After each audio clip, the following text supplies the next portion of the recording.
Excusez-moi, le métamère, c'est un territoire...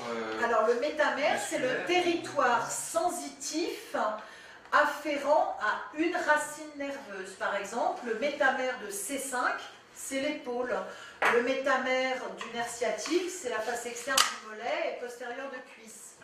Ça, tout le monde le connaît, parce que tout le monde a eu une sciatique dans sa vie. Voilà. Juste un mot sur le ganglion spinal dont vous entendrez parler. Le ganglion spinal, je vais le... Voilà, hein, là on a une moelle épinière qui est figurée, puis là on vous montre comment les nerfs se constituent. Hein.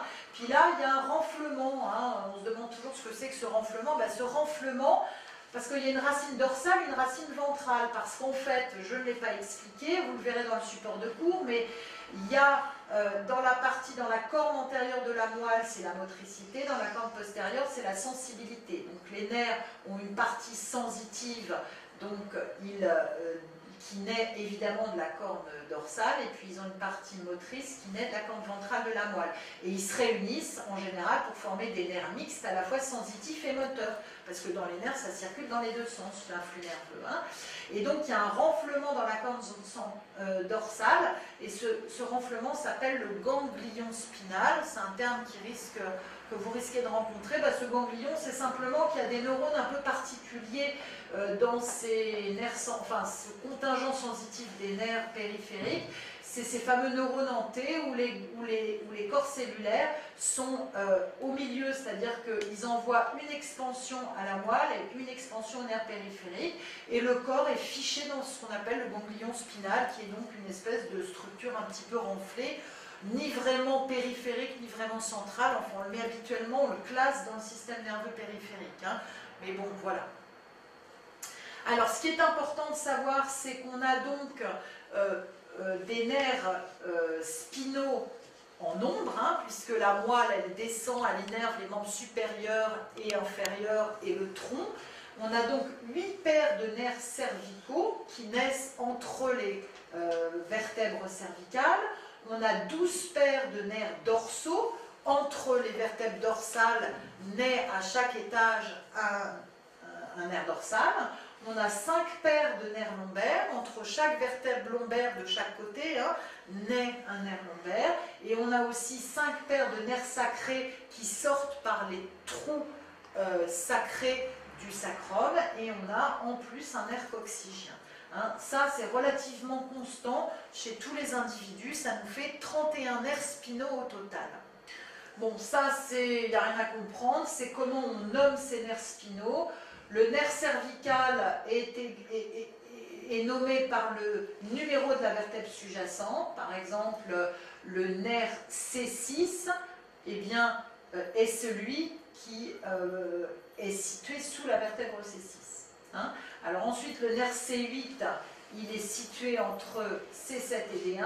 Et ensuite, on a les nerfs dorsolaombaires qui prennent le numéro de la vertèbre sous-jacente. Par exemple, dans les hernies discales L4, L5, c'est souvent la racine L5 qui est concernée par la compression, par la douleur dans la jambe. Hein. Dans la sciatique L5, S1, c'est la première racine radiculaire sacrée, S1, donc, qui est concernée par la douleur, éventuellement par le déficit sensitif ou moteur. La queue de cheval, ça réunit donc ce dont je vous avais parlé, l'ensemble des nerfs qui vont, ou la plupart qui vont aux membres inférieurs, et qui donc part de L2 jusqu'au nerf coccygien. Hein, c'est cette fameuse concentration d'axones qui est dans la continuité de la moelle épinière. Voilà, donc on les voit, voilà la queue de cheval, et puis ensuite chaque nerf part et sort du canal osseux rachidien sous les pédicules rachidiens. Enfin, on verra ça dans l'appareil locomoteur, comment est constituée une vertèbre. Mais disons qu'entre les vertèbres, il y a des trous qu'on appelle les trous de conjugaison, par où peuvent sortir les nerfs. Alors, on a aussi différents plexus, hein, puisqu'on a vu qu'on avait 31 paires de racines nerveuses. On a vu qu'après les racines, les nerfs se réunissaient en rocades, qu'on appelle les plexus. Donc peu importe tous ces plexus, il y en a un qui est très important, c'est le plexus brachial. C'est le seul en gros qui soit concerné en pratique parce qu'il est sous l'aisselle et ce plexus brachial, il peut être lésé dans plein d'affections. Par exemple, en cas de curage ganglionnaire un peu appuyé dans un cancer du sein, en cas de luxation de la tête de l'humérus, on peut avoir une compression du plexus. En cas de fracture de l'humérus avec déplacement, on peut avoir une compression du plexus brachial. Enfin bref, ce plexus brachial est relativement superficiel et évidemment, quand cette rocade de nerfs est atteinte, eh bien, le bras est complètement impotent, hein, même si on a nos hémisphères et notre moelle qui marchent. Comme les nerfs, la transmission de l'influx est bloquée au niveau du plexus, eh bien, il y a à la fois des troubles de la sensibilité parce que l'influx ne peut plus monter et des troubles de la motricité parce que l'influx ne peut plus descendre.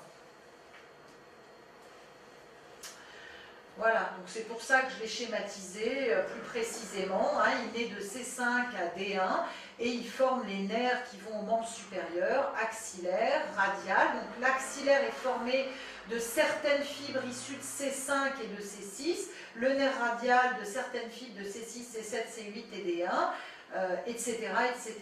Hein. Alors l'anatomie descriptive, eh bien voilà, bon, ça c'est la première cartographie des différents métamères. Un métamère étant, comme on l'a dit, un territoire sensitif afférent à une racine nerveuse. Et on peut faire une cartographie très précise de l'individu qui nous permet donc, en cas de lésion, par exemple, si quelqu'un vous dit « j'ai des douleurs dans la colonne et c'est bizarre, je ne sens plus ici sous les côtes », vous examinez précisément, vous faites la cartographie, vous vous rendez compte qu'il s'agit d'un métamère où il y a une zone d'insensibilité, vous en déduisez donc que le nerf, par exemple D6 et D7, les nerfs D6, D7 sont atteints, vous vous dites tiens, il doit se passer quelque chose autour des vertèbres D6, D7.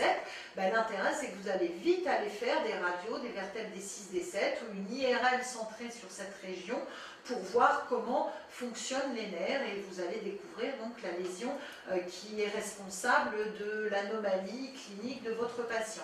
Donc voilà, ces cartographies, elles ne sont pas à apprendre, enfin, elles sont pour les neurologues à apprendre, mais en dehors de ça, elles sont juste à connaître de façon à pouvoir s'y référer en cas de besoin.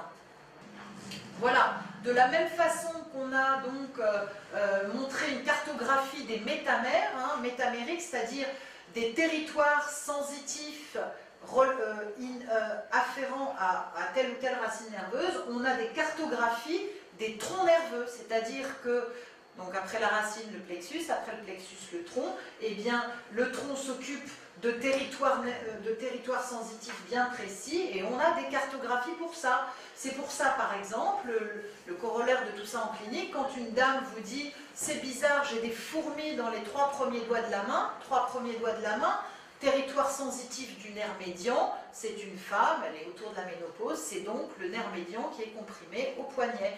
Pour dire que l'apprentissage, la connaissance de ces cartographies, pas complètement, mais au moins des principaux nerfs qui peuvent être lésés couramment en pathologie, a quand même un gros intérêt. Hein. Voilà, donc cartographie métamérique, cartographie des troncs nerveux.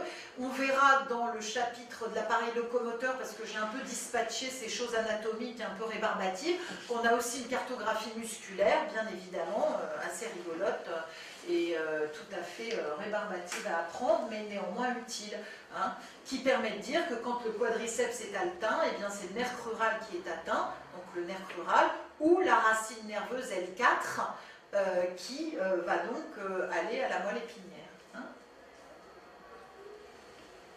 Alors, quelques mots sur le système nerveux autonome. Donc, ce fameux système nerveux